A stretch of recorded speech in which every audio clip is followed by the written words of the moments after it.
Joining us now for more on the release of the Carney government's first budget is Cindy Woodhouse-Nepinak, National Chief of the Assembly of First Nations.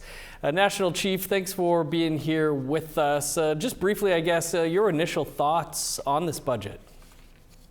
Well, I think $2.8 billion on housing, the investment on 2.8 for First Nations housing is a good start. We still have a massive gap when it comes to infrastructure. And of course, the $2.3 billion that was announced on water and wastewater.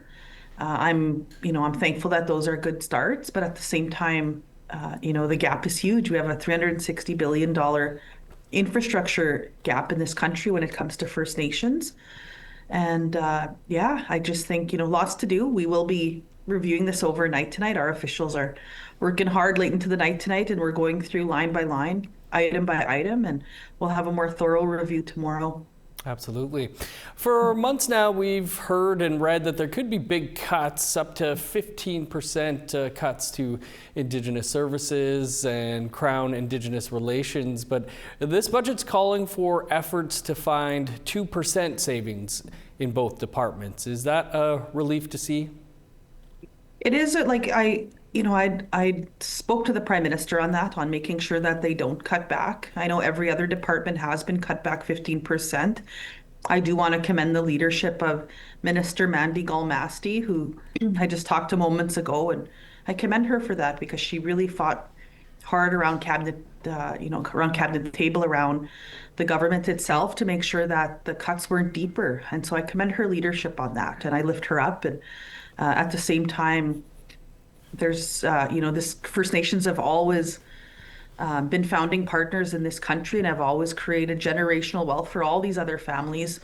What about First Nations? And, today, the 1-year anniversary of the passing of Justice Murray Sinclair. And, when he talks to us about education getting us into this mess, education will get us out of this mess. And when I hear this government today talk about generational change and generational investments, well, where's the generational investments for First Nations? And I think that we can do better, and we're going to continue to push and, push the work that we have done that showed that every dollar that you invest in First Nations, you get $1.82 back in this country. So investing in First Nations is a good thing. So.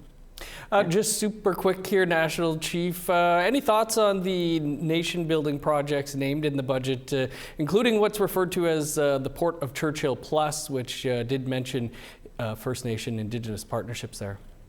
Look, I think any project in this country, from coast to coast to coast, is going to need the approval of First Nations people on the ground in those communities, in those territories right across the country. So any smart business, any smart government will make sure that they're speaking to First Nations right on the ground. So that's my thoughts on that. National Chief, we'll have to leave it there. Look forward to hearing more from you tomorrow. Appreciate your time. Jimmy Wetch, thank you.